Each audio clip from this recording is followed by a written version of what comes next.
Hello বন্ধুরা, creative Shrabani কলকাতায় ঘোরার আর একটা ছোট্ট ট্যুর ব্লগে তোমাদের সবাইকে স্বাগত। হোলির পরের দিন মানে 15 তারিখ সকালবেলা আমরা বেরিয়ে পড়লাম নিউ টাউনের উদ্দেশ্যে। নিউ টাউনে আমরা যে জায়গাটায় যাব, জায়গাটা কিন্তু ছোট বড় সবার জন্যই ভীষণ মজার একটা জায়গা। আমরা পৌঁছে গেলাম ইকো পার্ক গেট নাম্বার 3-এর কাছে এবিসি স্কোয়ার বিল্ডিংয়ে। এই এবিসি স্কোয়ারের 10th ফ্লোরেই রয়েছে জাস্ট জাম্পিং, যা হলো এই ভিডিও এবং আমাদের গন্তব্যের প্রধান আকর্ষণ।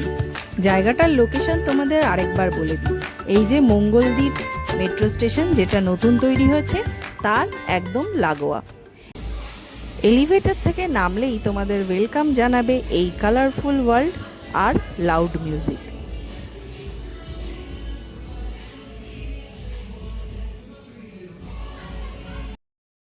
এখানকার এই কিউআর কোড স্ক্যান করে তোমরা জায়গাটা সম্বন্ধে রিভিউ দিতে পারো ইনস্টাগ্রামে।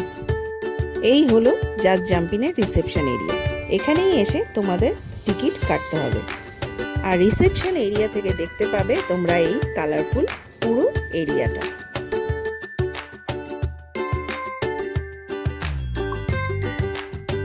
টিকিট কাউন্টারে আগেই তোমাদের একটা ফর্ম ফিল আপ করতে হবে, তোমরা কোথা থেকে এসেছো, কতজন এসেছো, ফোন নাম্বার এটসেট্রা। এখানে উইকডেজে এলে টিকিট পড়বে 650 টাকা করে, আর উইকেন্ডে এলে টিকিট পড়বে পার হেড 750 টাকা করে। 3 বছরের ওপরে বাচ্চাদের কিন্তু ফুল টিকিট কাটতে হবে। টিকিটের সাথেই তোমাদের এই ধরনের একটা মোজা নিয়ে নিতে হবে, যার মূল্য 60 টাকা। এটা কিন্তু কম্পালসারি, প্রথমবার এলে কিনতেই হবে। যদি একবার তোমাদের কাছে এই মোজা চলে আসে, পরে তোমরা আবার সেটা নিয়ে আসতে পারো, তখন তোমাদের আর চার্জ দিতে হবে না। আর এই রকম লকার তোমরা পেয়ে যেতে পারো নিজেদের জিনিসপত্র রাখার জন্য, যার জন্য তোমাদের 200 টাকা ডিপোজিট রাখতে হবে, আর রিটার্ন করার সময় তোমরা রিফান্ড পেয়ে যাবে। 750 টাকা দিয়ে টিকিট কেটে মাত্র 1.5 ঘন্টার জন্য আমরা সুযোগ পেয়ে গেলাম এই মজার দুনিয়ায় লাফালাফি করার। একটু ছোটবেলাকে ফিরে পাওয়া যাবে। এই সব কথা ভেবেই মনে ভীষণ আনন্দ নিয়ে আমি জায়গাটায় ঢুকেছিলাম। শুরুর দিকে বেশ মজাও করেছি, কিন্তু মজা করতে গিয়ে ছোটখাটো অ্যাক্সিডেন্ট হয়ে যেতে পারে, তাই ঢোকার আগে ইনস্ট্রাকশনগুলো পড়তে কিন্তু ভুলো না। আর জায়গাটা যতটা মজার মনে হচ্ছে, আমার মতো লোকেদের কাছে কিছু কিছু ক্ষেত্রে একটু ভয়ঙ্কর, যার নমুনা আমি তোমাদের পরে দেখাবো।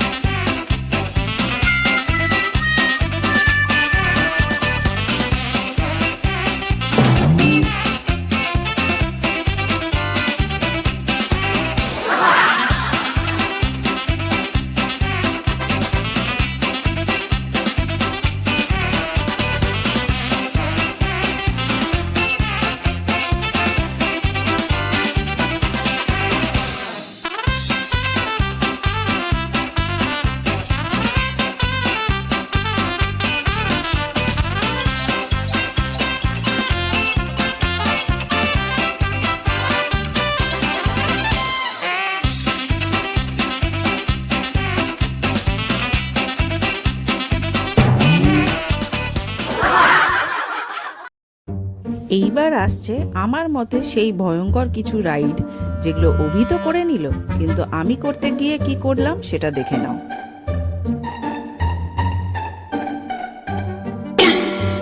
আর্টিস্ট মানুষদের হাত কি আর এইসব করার জন্য বলো তো? হতা হ্যাঁ, আর হাসতে হবে না। এবার এটা দেখো।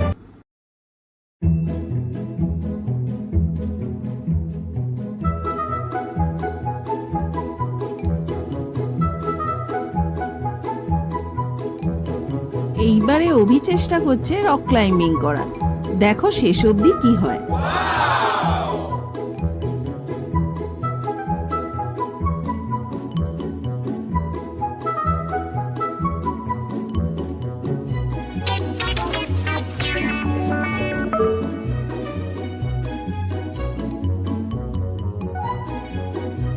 এবার আসছে সেই রাইড যেটা অনেকেই খুব সাবলীলভাবে করে ফেলছে, আর অনেকেই বেশ ভয় পাচ্ছে।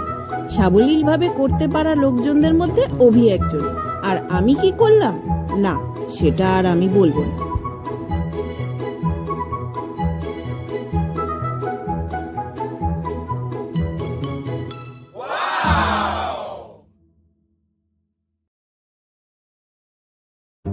ওই রাইডটা করার পুরোদস্তুর ইচ্ছা আর প্রিপারেশন নিয়ে আমি শুরু তো করলাম, কিন্তু শেষটা আর আমি তোমাদের দেখাবো না, তোমরাই বুঝে নিও।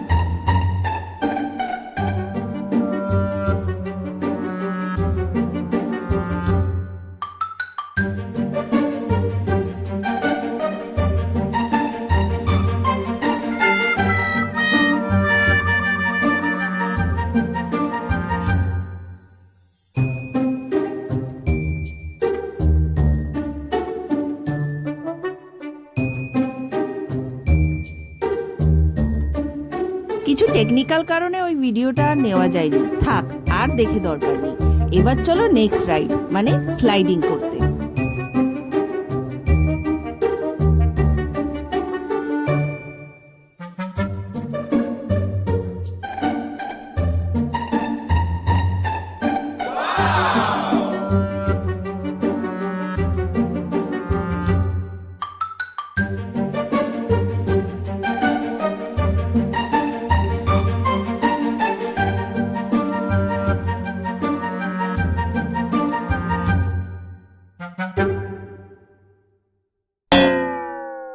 ধাই ধাই ধপাস, এগুলো আমার সাথেই হয়।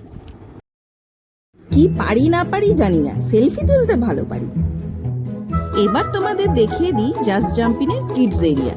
এই পুরো এরিয়াটা একদম খুদেদের জন্য, এখানে বড়দের ঢুকতেও দেওয়া হয় না। কাজেই এই যে হলুদ সাদা বলগুলো দেখছো, এখানে এনজয় করার অধিকার একমাত্র খুদেদের। 1.5 ঘন্টা সময়সীমার মধ্যে যতটা পারো এনজয় করে নাও। তবে হ্যাঁ, ওই সময়সীমার মধ্যে তোমরা যদি 2-1 বার বাইরে আসতে চাও সেটা অ্যালাউড, তার জন্য কোনো চার্জ লাগবে না। আর এই সিঁড়ি দিয়ে ওপরে উঠে গেলেই হলো জাস্ট বাইটস মানে ফুড কোর্ট এরিয়া। আমাদের সময়সীমা শেষ হয়ে আসছিল, তাই বেশ কিছু সেলফি তুলে নিলাম আর লাস্ট মোমেন্ট অবধি যতটা পারলাম এনজয় করে নিলাম। এই 1.5 ঘন্টার মধ্যে আমরা আমাদের ছোটবেলায় ফিরে গিয়েছিলাম। আমাদের সবার এই কর্মব্যস্ত জীবনের ফাঁকে এইরকম একটা 1.5 ঘন্টা আমাদের সবার বোধহয় প্রয়োজন। তাই বাড়ির ছোটদের নিয়ে তোমরাও কিন্তু এই জাস্ট জাম্পিনে একবার ঘুরে এসো। আর আমার এই ভিডিওটা কেমন লাগলো অবশ্যই কমেন্ট করে জানিও। ভালো লেগে থাকলে লাইক আর শেয়ার করতে কিন্তু ভুলো না। আর আমার চ্যানেলে যদি নতুন হয়ে থাকো তাহলে প্লিজ আমার চ্যানেলটাকে সাবস্ক্রাইব করে আমাকে গ্রো করতে সাপোর্ট করো। তাহলে আজকের মতো এখানেই শেষ করছি, দেখা হবে পরের ভিডিওতে। টাটা।